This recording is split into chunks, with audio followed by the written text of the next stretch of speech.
வணக்கம். இன்னைக்கு நாம ஒரு ஏஐ அனிமேஷன் படத்தோட ப்ளூ பிரிண்ட தான் பார்க்க போறோம்.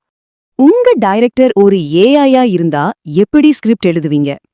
இதுக்கு கதை சொல்றதுல ஒரு புதுவிதமான சிந்தனை தேவைப்படுது.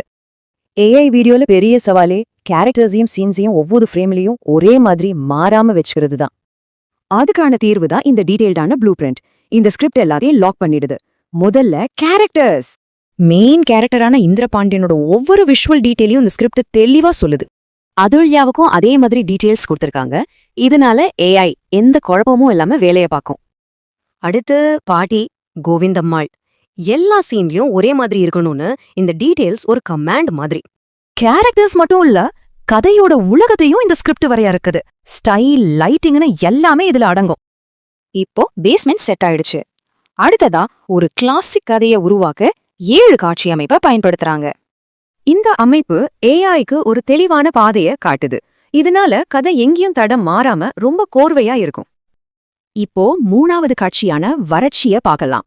இங்க ஒவ்வொரு சீனும் ஏஐக்கு துல்லியமான கமாண்ட்ஸா பிரிக்கப்பட்டிருக்கு. முதல்ல அந்த சீனுக்கான விஷுவல் டோனை செட் பண்ண ஒரு பவர்ஃபுல்லான இமேஜ் ப்ராம்ப்ட் கொடுத்திருக்காங்க. அப்புறம் மோஷன், டயலாக், சவுண்ட் எஃபெக்ட்ஸ்க்கான சின்ன சின்ன இன்ஸ்ட்ரக்ஷன்ஸ் அந்த இமேஜுக்கு உயிர் கொடுக்குது.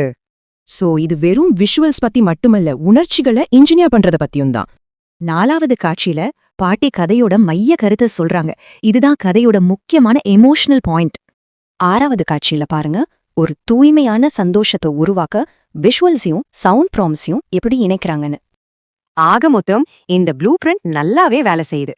கேரக்டர் கன்சிஸ்டன்சி, இமோஷன் ரெண்டுமே ரொம்ப ஸ்ட்ராங்கா இருக்கு. ஒரு ஏஐ கதைய வெற்றிகரமா சொல்ல இந்த அடிப்படை கொள்கைகள் தான் ரொம்ப முக்கியம்.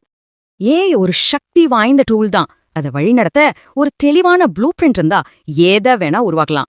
கேள்வி என்னன்னா, நீங்க என்னத்த சொல்ல போறீங்க? வாங்க ஒரு புது அனிமேஷன் படத்தோட கிரியேட்டிவ் டாக்குமெண்ட்ரி பத்தி பார்க்கலாம். வெறும் வார்த்தைகளையும் ஏஐயும் வச்சு ஒரு 3D தமிழ் கதையை எப்படி உருவாக்குறாங்கன்னு பார்க்கலாம் வாங்க. இது ஒரு நிமிஷ சினிமாட்டிக்கான கதை. இதோட அமைப்பு எப்படி இருக்குன்னு பார்ப்போம். முதல்ல கதை உருவாக்குறவங்க தெளிவான விஷுவல் டீடைல்ஸோட கேரக்டர்ஸை அறிமுகப்படுத்துறாங்க. இதுல சின்ன பசங்களோட ஆர்வம், பாட்டியோட ஞானம், இது ரெண்டுக்கும் நடுல இருக்கிற உறவு அழகா தெரியுது.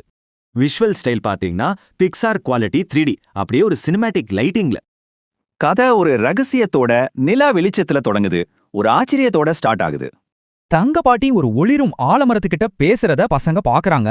அது ஏதோ மேஜிக்னு நினைக்கிறாங்க. ஆனா அந்த மேஜிக் எல்லாம் சீக்கிரமே மறையுது. ஊருக்குள்ள ஒரு பெரிய பிரச்சனை வருது.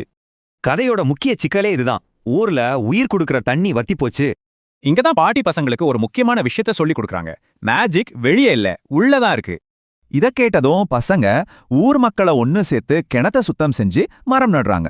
மழை மறுபடியும் வந்ததும் அவங்களோட உழைப்பு தான் உண்மையான மேஜிக்னு பாட்டி புரிய வைக்கிறாங்க. சரி, இதெல்லாம் எப்படி நிஜமா ஒரு அனிமேஷனா மாறுதுன்னு பாப்போமா?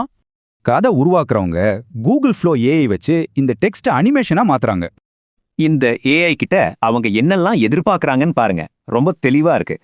கதையோட கடைசி மெசேஜ் அன்பும் ஒற்றுமையும் இருந்தா எதுவும் சாத்தியம்தான்னு சொல்றதுதான். யாரு வேணும்னாலும் அனிமேட்டர் ஆகலாங்கிற நிலைமை வரும்போது நாம என்ன மாதிரியான கதைகளை சொல்லுவோம்?